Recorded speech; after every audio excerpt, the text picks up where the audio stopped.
Vamos saber então o que significa essa continuidade das operações de eliminação de autoridades iranianas e, claro, outras atualizações da guerra, conversando com Gunter Hudzit. Ele é professor de Relações Internacionais da ESPM. Professor Gunter, mais uma vez, muito obrigado pela sua presença no nosso CNN Prime Time. Ouvimos aqui a Jéssica falar bastante, mas é importante ter a sua visão sobre a morte de Ali Larijani. Qual é o impacto dessa morte no atual estágio do governo do Irã? Professor, boa noite. Boa noite, Márcio. Boa noite a todos que nos assistem. Obrigado pelo convite. Márcio, a gente tem que entender um ponto fundamental. O regime iraniano, e aí eu não digo somente a cúpula, né, como o Américo Martins bem explicou, um regime muito bem estruturado, não centralizado, e por isso mesmo é fundamental entendermos que todos os membros desse regime iraniano sabem que se houver uma mudança de regime, se houver uma mudança nesse governo, todos eles vão morrer. Por quê? Não só pelo massacre que eles fizeram recentemente em janeiro, até agora a gente não sabe, foram 5 ou 15 mil pessoas massacradas nas ruas por estarem protestando, mas por tudo que eles vêm fazendo nos últimos 15, 25 anos, né, de regime. Várias vezes, vários protestos foram, né, reprimidos com o uso da força, né, arma mesmo, letal. Portanto, todos eles olham para o que aconteceu para Saddam Hussein no Iraque, para o que aconteceu com Muammar Gaddafi na Líbia, que foram mortos ou na rua, como Gaddafi, ou depois de ser preso, né, como o Saddam, e sabem que eles vão ter o mesmo fim que eles. Portanto, todos os membros desse regime estão dispostos a morrer lutando. Isso significa que, do ponto de vista iraniano, a guerra vai continuar, desculpa, do ponto de vista do regime iraniano, Uhum. não do povo iraniano, do regime iraniano, essa guerra vai continuar e vai continuar por muito tempo. E E, do mesmo jeito, do ponto de vista americano. desculpa, quase cortei o senhor, professor, mas qual é o papel do líder supremo recém-escolhido, Mojtaba Khamenei? Claro, se ele continuar vivo.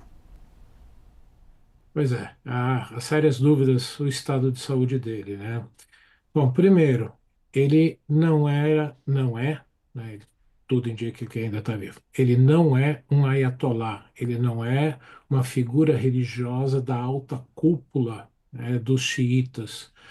E, portanto, se ele foi escolhido, indica que a facção religiosa do regime teve que aceitar uma figura não tão importante do ponto de vista religioso, e sim do ponto de vista político. E, portanto, indica realmente que a Guarda Revolucionária está com esse poder muito grande nesse processo de decisão do governo.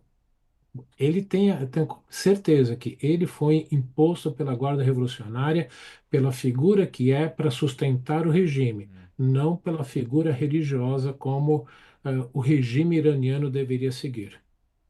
Sobre a questão agora do Estreito de Hormuz, professor, hoje um representante na Casa Branca disse que os petroleiros voltaram a atravessar o estreito. Claro, se essa informação for verdadeira, seria uma clara sinalização do enfraquecimento do Irã.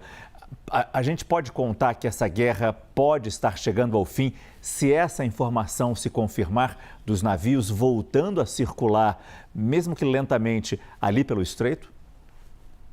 Márcio, o que eu li é que são navios de países amigos, como China, como Índia, países amigos do Irã.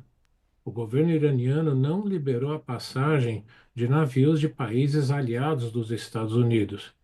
Portanto, esse é um problema para o governo americano. Está fluindo, mas está fluindo para quem é aliado do Irã. A Marinha Americana não vai abordar um navio chinês, como fizeram com os petroleiros venezuelanos.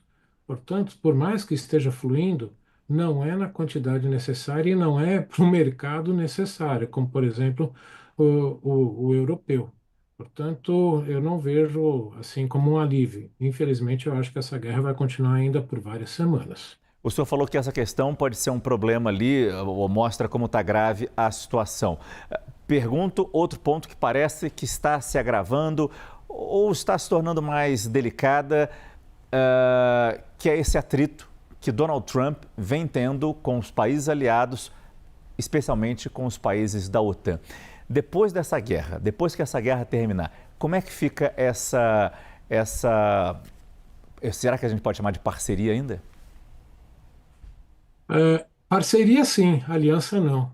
Os europeus, na verdade, já sabiam que não podiam contar com Donald Trump caso a Rússia venha, na verdade, quando a Rússia vier a testar a vontade europeia de lutar.